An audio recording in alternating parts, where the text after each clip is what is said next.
అందరికీ నమస్కారం. Welcome to our channel.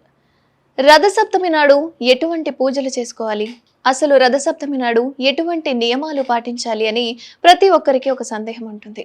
ఆ సందేహాలన్నింటినీ నివృత్తి చేసుకోవడానికి మనతో పాటున్నారు కాశీలోని శ్రీ కామాక్షి నిత్యాన్నదాన సత్రపు నిర్వాహకులు, ప్రముఖ జ్యోతిష్యులు శ్రీ నందిపట్ల శ్రీహరి శర్మ గారు మనతో పాటున్నారు.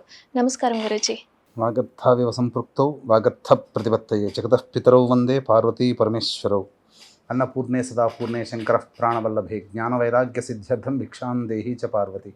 మాతా చ పార్వతీదేవి పితాదేవో మహేశ్వరః బాంధవా శివభక్తాశ్చ స్వదేశో భువనత్రయం. సదాశివసమారంభాం శంకరాచార్య మధ్యమాం అస్మదాచార్యపర్యంతం వందే గురుపరంపరాం. ఆదిత్యాయ చ సోమాయ మంగళాయ బుధాయ చ గురుశుక్రశనిభ్యశ్చ రాహవే కేతవే నమః. శృంగేరి జగద్గురు పీఠాధిపతులు శ్రీ శ్రీ శ్రీ భారతీ తీర్థ మహాస్వాముల వారికి, శ్రీ శ్రీ శ్రీ విధుశేఖర భారతీ తీర్థ మహాస్వాముల వారికి, కంచి కామకోటి పీఠాధిపతులు శ్రీ శ్రీ శ్రీ విజయేంద్ర సరస్వతి మహాస్వాముల వారికి ప్రణామములు తెలియజేసుకుంటూ కార్యక్రమాన్ని ప్రారంభిద్దాం. గురూజీ, రథసప్తమి నాడు ఎటువంటి పూజలు చేసుకోవాలి లేదా ఎటువంటి నియమాలు పాటించాలి గురూజీ? రథసప్తమి అనగా సూర్యుని యొక్క జయంతి, అనగా సూర్యుడి యొక్క పుట్టినరోజు. మనకు సూర్యుడు ఉదయించే మొట్టమొదటి ప్రదేశం ఏంటమ్మా? జపాన్ దేశం. సుమిత్రా దీవులు అని అంటారు. అంటే సూర్య భగవానుడు ఆ ఆ దీవుల దగ్గర జన్మించాడు. ఒకప్పుడు ఈ ప్రపంచమంతా కూడాను హైందవ ధర్మం విలాసిల్లింది. అందుకనే జపాన్ దేశస్తులు ఇప్పటికీ కూడా సూర్యారాధన బాగా చేస్తారు. సూర్యారాధన అత్యంత ప్రాచీనమైనటువంటిది, ప్రాశస్త్యమైనటువంటిది.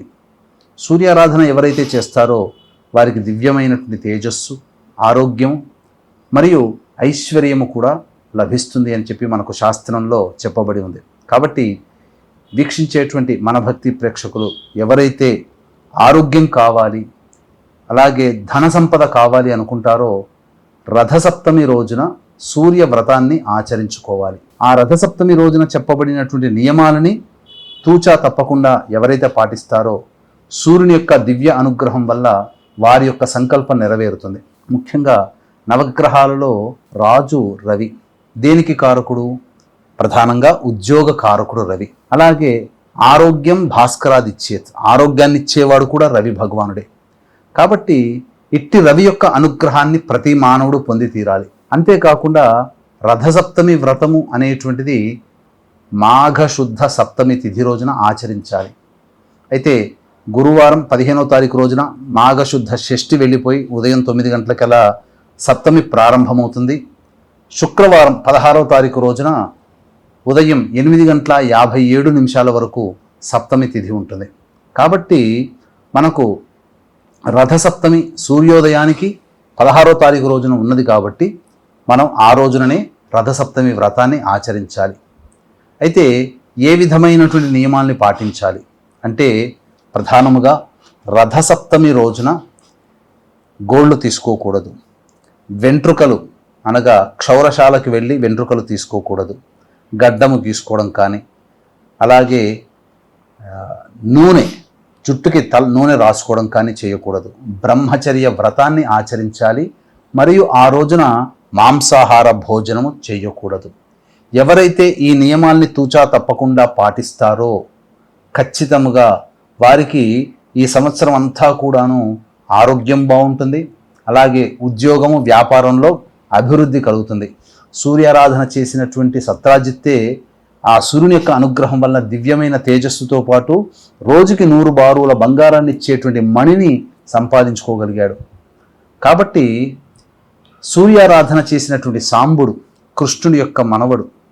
ఆ సాంబుడు తనకి కలిగినటువంటి క్షయరోగాన్ని పూర్తిగా నివారించుకున్నాడు.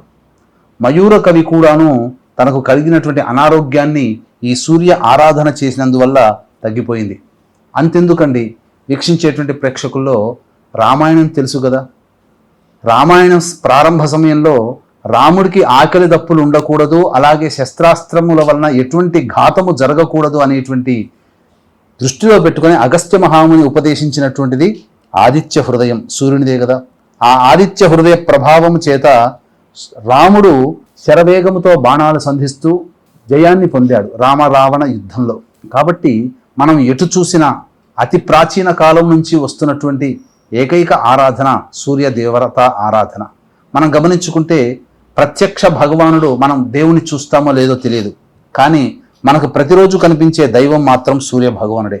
అందుకనే ఈ సూర్య ఆరాధన అనేటువంటిది కేవలం మన సనాతన ధర్మమైనటువంటి హిందూ ధర్మమే కాకుండా అన్ని మతాలలో కూడా సూర్యారాధన నిక్షిప్తమై ఉన్నది. ఈజిప్టు నాగరికతలోనైనా, మెసపటోమియా నాగరికతలోనైనా, సింధు నాగరికతలోనైనా, మన హిందూ ధర్మంలోనైనా, అంతేకాకుండా ఈ రోజున భారతదేశం గర్వించదగినటువంటి బహుముఖ పారిశ్రామికవేత్త రతన్ టాటా గారు కూడా పార్సీ మతస్థులు.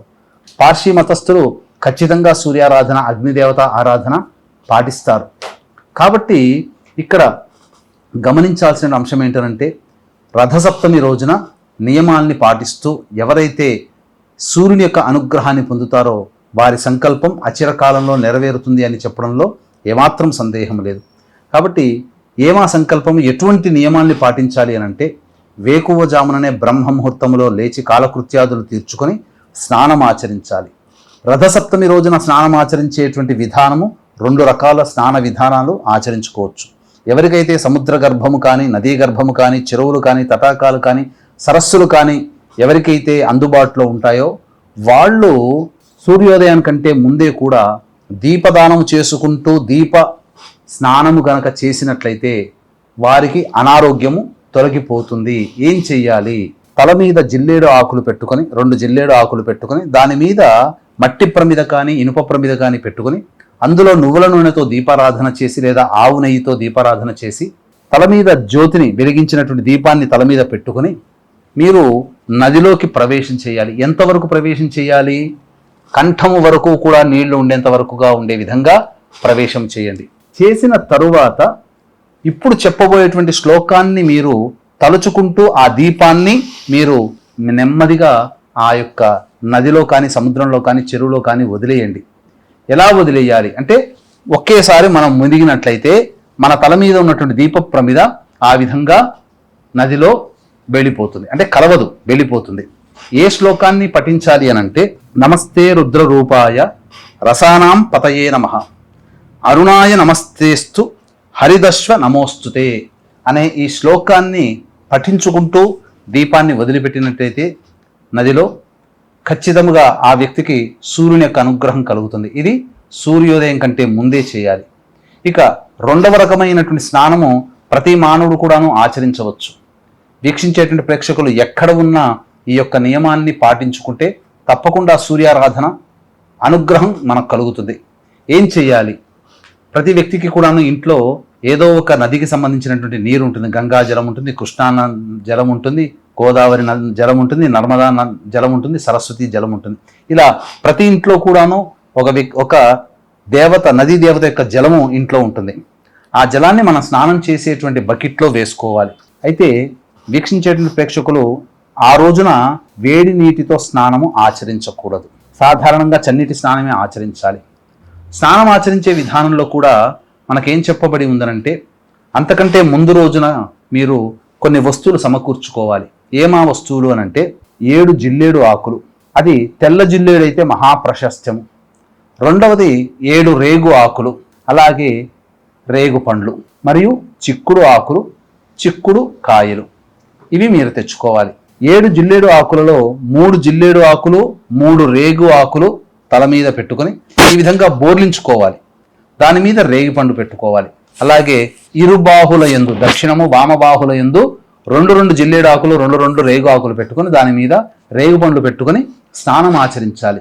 స్నానం ఆచరిస్తూ ఏమి శ్లోకాన్ని పఠించాలి అనంటే, యజ్ఞజన్మ కృతం పాపం మయా సప్తమ జన్మసు తన్మే రోగంచ శోకంచ మాకరీ హంతు సప్తమి ఏతజ్జన్మ కృతం పాపం యచ్చ జన్మాంతరారితజమే మనోవాక్కాయజం యచ్చ జ్ఞాతా జ్ఞాతే చయే పునః. ఈ యొక్క శ్లోకాన్ని పఠిస్తూ మీరు స్నానం ఆచరించాలి. అయితే ఈ శ్లోకం అందరికీ చదవడానికి ఇబ్బందిగా ఉన్నప్పుడు భావన కూడా సరైనదై ఉండాలి. భావన చేసుకుంటూ 7 జన్మల నుంచి నేను పొందుతున్నటువంటి పాపం ఏదైతే ఉందో ఆ పాపమంతా కూడా దగ్ధమైపోవాలి. ఈ స్నానం ఆచరించడం వల్ల, రథసప్తమి రోజున నేను స్నానం ఆచరిస్తున్నాను భక్తిపూర్వకముగా, శ్రద్ధాపూర్వకముగా. కాబట్టి ఈ స్నానం ఆచరించిన విధానం వల్ల నాకు 7 జన్మల నుంచి వస్తున్నటువంటి పాపమంతా క్షయమైపోవాలనేటువంటి భావనని మనస్సులో ఆలోచన చేసుకుంటూ, ఆ భావన స్మరించుకుంటూ, ఏ మనుష్యుడు అనగా స్త్రీ పురుష భేదం లేకుండా ఎవరైతే స్నానం ఆచరిస్తారో వారికి 7 జన్మల నుంచి సంప్రాప్తమైనటువంటి పాపమంతా కూడాను క్షయమైపోతుంది. అందులో ఏమాత్రం సందేహం లేదు. ఇక ఎందుకు ఆ విధంగా 7 జన్మలను అన్నామనంటే, గుర్తుపెట్టుకోండి, జ్యోతిష శాస్త్రంలో కాకుండా పురాణాంతర్గతమైనటువంటి రహస్యం ఒకటి ఉన్నది. మనము ఈ రోజున మనం కష్టాలు అనుభవిస్తున్నాము అంటే దానికి కారణము కొంత శని భగవాని రూపంలో మనం కష్టాలు అనుభవిస్తున్నాం. అది ఆ యొక్క మనం చేసిన కష్టాలు శని భగవానికి ఎలా తెలుస్తాయి అని చెప్పి ఆలోచించేటువంటి వాళ్ళు కూడా ఉన్నారు. మనం ఏ పని చేసినా ఆ పనికి మంచికైనా చెడుకైనా సాక్షిభూతుడు సూర్య భగవానుడు. కాబట్టి మంచి చేస్తే అది వచ్చే జన్మకి ట్రాన్స్ఫర్ అవుతుంది, చెడు చేసినా అది వచ్చే జన్మకి ట్రాన్స్ఫర్ అవుతుంది. అది ఏ విధంగా ట్రాన్స్ఫర్ అవుతుంది? శని భగవానుడి యొక్క అనుగ్రహం వల్ల మనం కష్టములు కానీ లాభములు కానీ మనం పొందుతాం.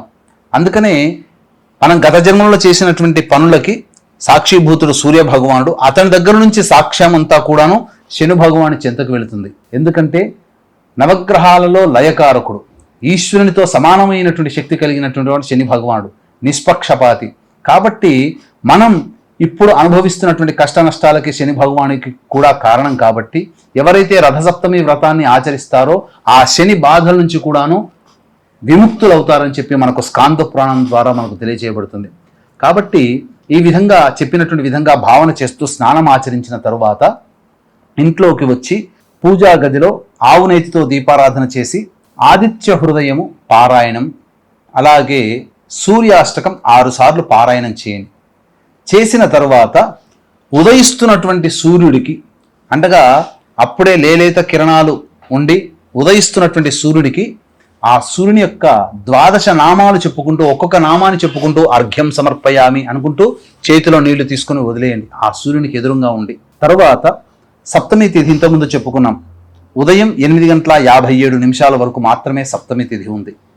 విశేషం ఏమిటి? ఈ యొక్క 16వ తారీఖు రోజున వచ్చేటువంటి సప్తమి తిథికి విశేషం ఏమిటి అంటే, ఆ రోజున భరణి నక్షత్రం ఉంది సూర్యోదయానికి. భరణి 8:48 వరకు ఉంది. 8:48 నుంచి 8:57 వరకు కూడా కృత్తికా నక్షత్రము సప్తమి తిథి కలిసి ఉంటుంది. ఎందుకు కృత్తికా నక్షత్రం అని చెప్పబడి ఉన్నామంటే, ఉన్నటువంటి 27 నక్షత్రాలలో ప్రతి గ్రహము, ఒక్కొక్క గ్రహము అధిపతిగా 3 నక్షత్రాలు ఉంటాయి. 9 3 27 నక్షత్రాలు. కాబట్టి రవికి చెప్పబడినటువంటి నక్షత్రాలు ఉత్తరాషాఢ, కృత్తిక. కాబట్టి 16వ తారీఖు రోజున రథసప్తమి రోజున ఉత్తరాషాఢ నక్షత్రము మరియు కృత్తికా నక్షత్రం రవికి చెప్పబడి ఉన్నది. కాబట్టి కృత్తికా నక్షత్రం అనేటువంటిది ఆ రోజున ఉంటుంది. కృత్తికా నక్షత్రము రవికి సంబంధించిన నక్షత్రము, రవికి సంబంధించినటువంటి తిథి సప్తమి తిథి. ఈ రెండూ కలిసి ఉన్నటువంటి పుణ్యకాలం కేవలం 9 నిమిషాలు మాత్రమే ఉంటుంది. ఈ 9 నిమిషాలలో మీరేం చెయ్యాలి అంటే, సూర్య ప్రతిమని బ్రాహ్మణుడికి దానం చేయవచ్చు. అలాగే సూర్యునికి సంబంధించినటువంటి రత్నము, కెంపు, మాణిక్యము అని అంటారు, కెంపు, రుబి, దానిని కూడా దానం చేయవచ్చు. సూర్యుని యొక్క అనుగ్రహం కలుగుతుంది. ఇంకా చెప్పాలి అనంటే, సూర్య ప్రీతికి గోధుమ నూకతో చేసినటువంటి బెల్లపు పాయసాన్ని చిక్కుడు ఆకులలో పెట్టి అది సూర్యునికి నివేదన చేసి ఆ పాయసాన్నంతా కూడాను కుటుంబ సభ్యులు, బంధుమిత్రులు గనక భుజించినట్లయితే సూర్యుని యొక్క అనుగ్రహం కలుగుతుంది. చిక్కుడు ఆకులతో సంబంధం ఉన్నటువంటి తిథి ఉన్నదయ్యా అంటే అది ఒక్క రథసప్తమి రోజున. ఎందుకు? అనేక తిథులు ఉన్నాయి, అనేకమైనటువంటి ఆకులు ఉన్నాయి, కానీ రథసప్తమి రోజునే చిక్కుడు ఆకులతో సంబంధం ఏంటయ్యానంటారా? ఆ చిక్కుడు ఆకులలో పెట్టినటువంటి ప్రసాదము, గోధుమ నూకతో చేసినటువంటి బియ్యపు పాయసము లేదా గోధుమ నూక పాయసము ఆక్సీకరణం అనగా ఆక్సిడైజేషన్ అనేటువంటిది జరుగుతుంది, రసాయనిక చర్య జరుగుతుంది. ఆ చిక్కుడు ఆకులలో ఉన్నటువంటిది ఆ యొక్క అమృత గుణము ఆ ప్రసాదంలో చేరుతుంది. అది ఒక్క రథసప్తమి రోజుననే జరుగుతుంది. కాబట్టి ఆ రథసప్తమి రోజునే చిక్కుడు ఆకులలో ఆ యొక్క పాయసాన్ని పెట్టి ఎదురుగా సూర్యునికి ఎదురుగా నిలబడి సూర్యునికి నివేదన చేసి దాన్ని అందరూ కూడా భుజించినట్లయితే ఆ సమయంలోని కృత్తికా నక్షత్రము మరియు సప్తమి తిథి కలిసి ఉన్న క్షణాలు 9 నిమిషాలు, 8:48 నుంచి 8:57 వరకు ఉదయం సమయం. కాబట్టి ఆ రోజున ఆ సమయానికి చంద్రహోర ఉంది. కాబట్టి చంద్రహోర అంటే ఏంటి? మనఃకారకుడు చంద్రుడు కాబట్టి మనస్సులో వచ్చేటువంటి భయములు కానీ, ఉత్పాతములు కానీ, బాధలు కానీ, ఇలాంటివన్నీ కూడాను చంద్ర సంబంధమైనటువంటి దోషాలు కూడా తొలగిపోతాయి. కాబట్టి ఈ చెప్పిన విధానాన్ని ఆ సమయంలో గనక పాటించినట్లయితే తప్పకుండా ఆ సూర్యుని యొక్క అనుగ్రహం వలన అష్టైశ్వర్యాలు కలుగుతాయి. ముఖ్యంగా అనారోగ్యంతో బాధపడేటువంటి వాళ్ళకి ఆరోగ్యం చేకూరుతుంది. భవిష్యత్తులో వచ్చేటువంటి గండములు ఏవైతే ఉంటాయో ఈ రథసప్తమి వ్రతము ఆచరించినటువంటి పుణ్య ఫలమును ఆ యొక్క భవిష్యత్తులో వచ్చే ఆగామి అనగా భవిష్యత్తులో వచ్చేటువంటి ఆ గండముల దోషములు నివారింపబడతాయి. కాబట్టి ఈ వీక్షించేటువంటి ప్రేక్షకులు ఇప్పటి వరకు మనకు ఏం జరుగుతుందో మనకు తెలుస్తుంది, కానీ ఈ తర్వాత క్షణం ఏమవుతుందో మనకు తెలియదు. కాబట్టి ఈ రథసప్తమి రోజున కనీసము ఈ చెప్పిన విధానాన్ని ఎవరైతే పాటిస్తారో భవిష్యత్తులో వచ్చేటువంటి గండములు ఆరోగ్య సంబంధమైనటువంటి, ఎందుకంటే ప్రతి వ్యక్తి కూడాను ఇంటి నుంచి బయటికి వెళతాడు. వాహనం లేని మానవుడు ఇప్పుడు అంటూ లేడు. 75% అందరికీ వాహనాలు ఉన్నాయి. కాబట్టి ఇంటికి వెళ్ళినటువంటి మనిషికి క్షేమంగా తిరిగి రావాలి అని అంటే సూర్యుని యొక్క అనుగ్రహం పొందాలి, ఆరోగ్యంగా ఉండాలి. కాబట్టి ఇవి చెప్పిన విధానాన్ని అందరూ పాటించండి.